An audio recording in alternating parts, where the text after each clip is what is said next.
खासगी बिल्डर म्हणाला ते 20% देतच नाही, त्यावर कारवाई होत नाही आणि बिल्डरांचं सांगतो. खरं तर दिलं पाहिजे. मागच्या काळात नाशिकचे एक आयुक्त होते, त्यांच्यावर सरकारने कारवाई केलेली होती. तशीच कारवाई जर ज्या ज्या ठिकाणी नाही झाली तिथल्या संबंधित अधिकाऱ्यावर झाली पाहिजे. म्हाडाच्या माध्यमातून अशा पद्धतीनं जे काही घर जे बिल्डर्स व्यावसायिक बांधतात ते म्हाडाकडे ट्रान्सफर केले पाहिजे आणि म्हाडाच्या माध्यमातून या सगळ्या गोष्टीची अंमलबजावणी केली पाहिजे. असा प्रकारचा कायदा आहे, नियम आहे, परंतु त्याची अंमलबजावणी होत नाही.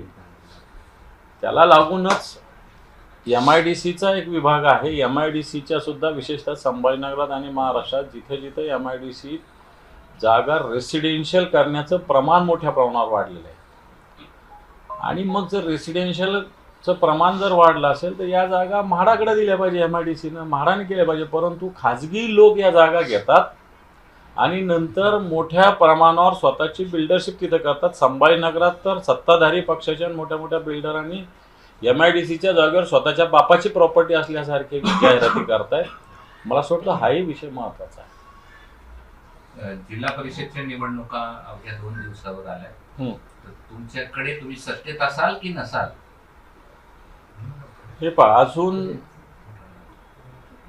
आता आमची परिस्थिती किंवा स्थिती अजून आमच्यातून गेलेले गद्दारांची जी शिवसेना आहे, गद्दार लोकांची जी शिंदे सेना आहे ती आणि भारतीय जनता पार्टीचं काय झालं आम्हाला माहिती नाही. त्यांचं अलायन्स झालं तर मला असं वाटत नाही आमच्या रोलला काही अर्थ उरेल. आम्ही तटस्थ राहू.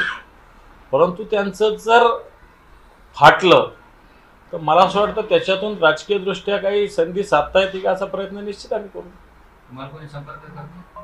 कोण? नाही का? आम्हाला कोणाचाही संपर्क नाही, परंतु भारतीय जनता पार्टी व्यक्तिगत स्तरावर आमच्या सदस्यांना फोन करते, मोठ्या पद्धतीनं पैशाचं आमिष दाखवते. हे भारतीय जनता पार्टीचे मोठे मोठे नेते करतात या शहरातले, या जिल्ह्यातले. मी नाव सांगू इच्छित नाही त्यांचं, परंतु भारतीय जनता पार्टीनं सगळी राजकारणातली सगळी सोडून दिलेली, सगळं कमरेचं सोडलेलं आहे. अशा पद्धतीनं भारतीय जनता पार्टीचे नेते वागतात. मोठ्या फुशारक्या मागतात की आमचेच लोक त्यांच्या ताब्यात आहे असं म्हणतात. परंतु आता आमचे लोक कुठे आहेत काय आहे हे आम्हाला माहिती आहे. आता त्यांचे तोंड बंद झालेले आहेत. परंतु आमच्या सदस्यांना व्यक्तिगतरित्या भारतीय जनता पार्टीचं आमिष देण्याचं काम मोठ्या प्रमाणात चालू आहे. अजून उद्याचा दिवस जाऊ द्या, काय काय होतं पाहू द्या, मग या सगळ्या गोष्टी मी निश्चित आपल्यासमोर आणेन. राज्यातील जलजीवनची जी कामं आहेत काही ठिकाणी झाली, काही ठिकाणी झालेली नाही, फक्त कागदावरच आहेत.